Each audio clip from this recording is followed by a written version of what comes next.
because every canvas has a time and a place. But the one that you choose can directly affect the success of your artwork and ultimately its fate. So it's an important one. I've worked in the art supply industry for well over a decade, and I can tell you that each manufacturer is going to tell you why their canvas is the best. So when you look at a label, of course, it's going to say, pick me, pick me. The purpose of this video today is to kind of break these choices down into three main categories so that you can make the best decision depending on what it is that you're doing. There's a time and a place for every art supply, even budget canvas. How do you know it's a budget canvas? Well, the label says pick me, pick me. But I can tell you, if it is in a multi-pack, 2, 4, 6, 8, 10, even a dozen canvases, if there are more than one, you've found a budget canvas. Another clear indicator that you have a budget canvas is if it's stapled on the sides. Now, this is a budget canvas and it's stapled on the back, so it is a little cut above the rest. But having staples on the sides is definitely an indicator that this is a budget canvas. What's the difference? Why care if it's stapled on the back or sides? Well, a higher end canvas, not even the top end, those are all going to be stapled on the back. And that's because if the canvas or artwork ever needs to be unstretched and remounted down the road, it's possible to do that. And you can't really, not well without damaging things if it's stapled on the sides. So budget canvases are not meant for work that's going to stick around. These are great for classrooms though. They do provide a good experience for students, and while it may not be artwork that's around for ever and ever, it can lower the price point overall for a workshop, making it more accessible to people, which is important because everybody loves art, right? They should. This canvas is actually the one that prompted me to make this video because I get budget canvases for a lot of my workshops and I definitely use them to play around with mediums. And I did that here. I put some thick medium on here, just kind of playing around with how it acts with some other mediums. And I was picking, as you do, you know how you pick. And the gesso started to peel up and it revealed the cotton underneath. Now, cotton duck, that's what the fabric is that they put around canvases.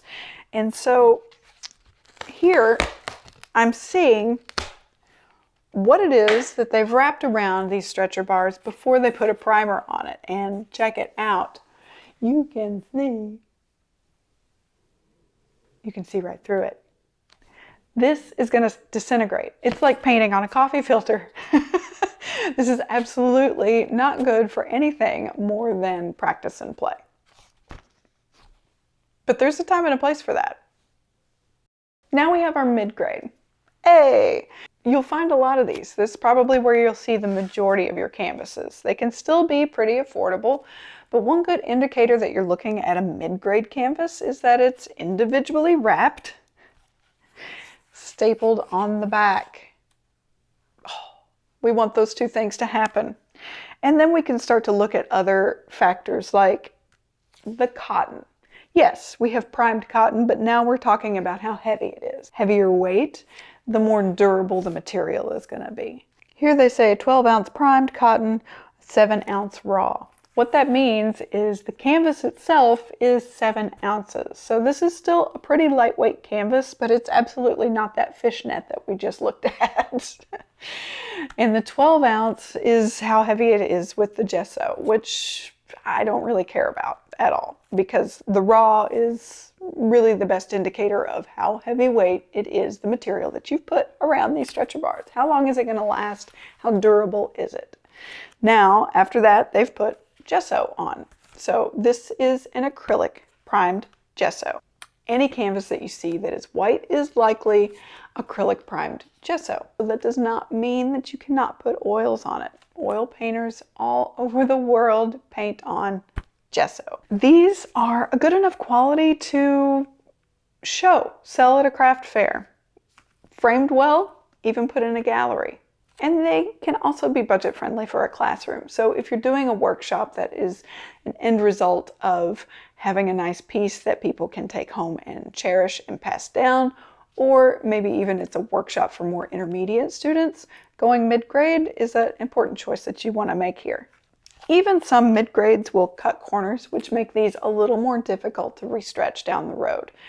But let's be honest, we're probably not looking at restretching in a classroom situation, probably not even in a craft fair selling mode, but in a gallery situation where you're looking at an exhibition, a really nice collector. Those cut corners make a difference, most especially in the end result when you have to restretch a canvas. Why would you have to restretch a canvas? Well, a canvas gives up over time. It just starts to degrade. Things happen. It gets cold, it gets hot, it gets humid, it gets dry. Things happen to these stretcher bars. Ultimately, if you want to preserve artwork, you want to be able to unstretch it from a canvas and or spread the stretcher bars out. Have you ever opened up a canvas and found little plastic keys? Well, those little plastic wedges fit into these recesses and they can be wedged there and tapped in, spreading those stretcher bars apart and restretching the canvas.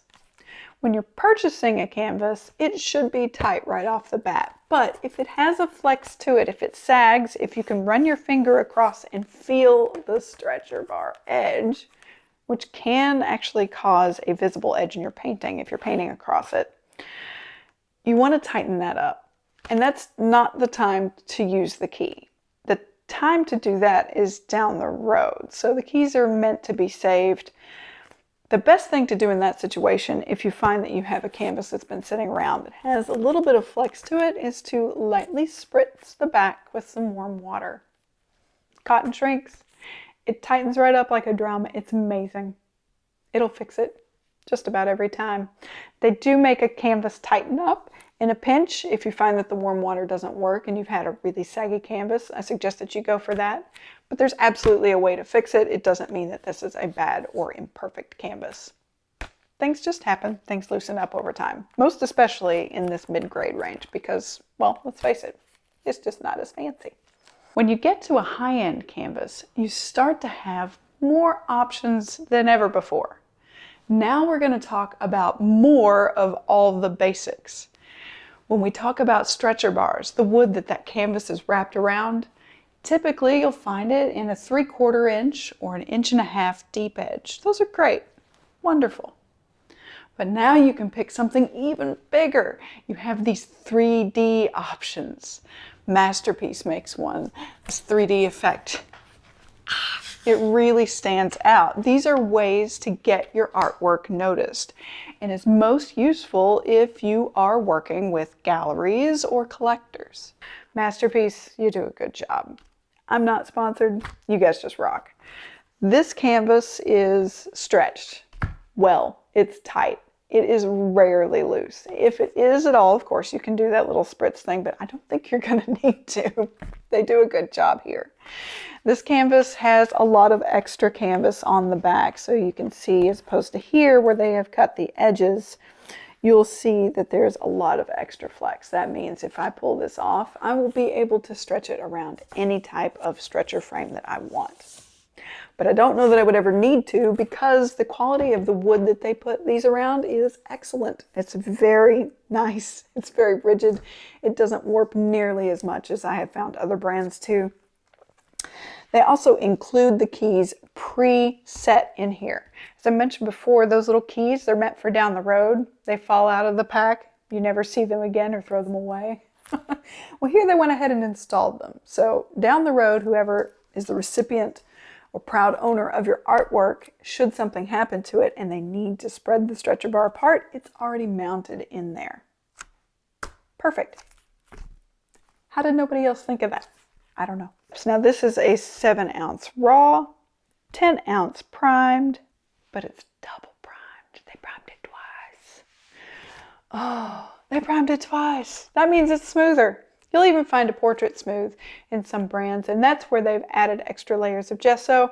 The more layers of a primer that you get, generally, the smoother the experience. Now, why would you want that? Well, if you do a lot of blending or, like I said, portraits, that's great. It's super wonderful for high detail. The smoother you get, the crisper the line you get. As far as the canvas goes, you're going to have more options in the weight of that canvas. Is it a 7, 10, 12, maybe even a 14-ounce raw canvas? The thicker that canvas is, the more heavyweight and durable it will be. So depending on what it is you're going to put on that canvas, you've got the choices for it. Why would you need a really heavyweight canvas? Well, if you're going to put a lot of heavy stuff on it, maybe you're an impasto painter, you're going to put some really thick layers on there. You want your canvas to be extra thick so it can take on the added weight of thick paint, or maybe the extra saturation of solvents and things like that that degrade a canvas over time. You'll even find different options in what that canvas is. Mid-grade canvases, you're going to find that cotton duck. It's prevalent everywhere. It's the standard now. It wasn't always the standard though. The standard for canvas used to be linen.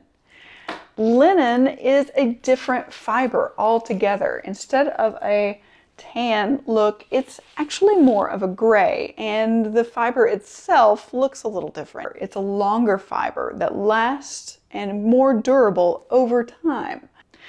You can paint acrylics over top of linen, and you can paint oils over top of linen. The key here is what this surface is primed in. You can find canvas that is clear primed. You can also find canvas that is oil primed. Now, clear primed canvas is still a gesso, so suitable for acrylics, oils, all of those. But oil primed canvas or alkyd primed canvas is strictly for oils. This is entering into the situation of oil and water don't mix. This is made specifically to bond well with oils, and putting acrylics on top simply won't bond. Alkyd or oil primed linen made specifically for oil painting has a very unique surface to it. It is very smooth, it is very slick, and it is a whole different experience to paint on. This smooth, slick primer on top of linen adds this luminosity in fine glazed layers, most especially for things like portraits or fine detail work. So if you work impasto or with thick paints, this is not for you. You would have no added benefit. But if you do work in layers, the luminosity that you can get off of an oil primed linen is one that simply can't be matched. And if you haven't tried one, it might be worth a shot. As far as mediums go, stretched canvas is ideal for acrylics and oils. That's not to say that you can't use other mediums on canvas. Of course you can. If you work in alcohol ink, any of these stretched canvases can be primed so that you can use your inks on top of it. The key is you want it to be a nice, slick surface. So many people will use a Kills primer, something that you can pick up at a hardware store, or anything that's going to offer a slick finish. There are some acrylic mediums that fit the bill here. If you want to do watercolor painting on canvas, you can do that as well, just not directly to the acrylic primed gesso. You're going to want to add a layer of primer to that, an absorbent ground of some kind. There's a few different brands that make it. It's made specifically to prime surfaces for watercolor, and it's super cool. I have a video on that one, so if it's of interest to you, go check it out. If you hit that like button, this will share to more people so we can all be more informed and make better art. And I'll see you next time on Art Man with Lynn.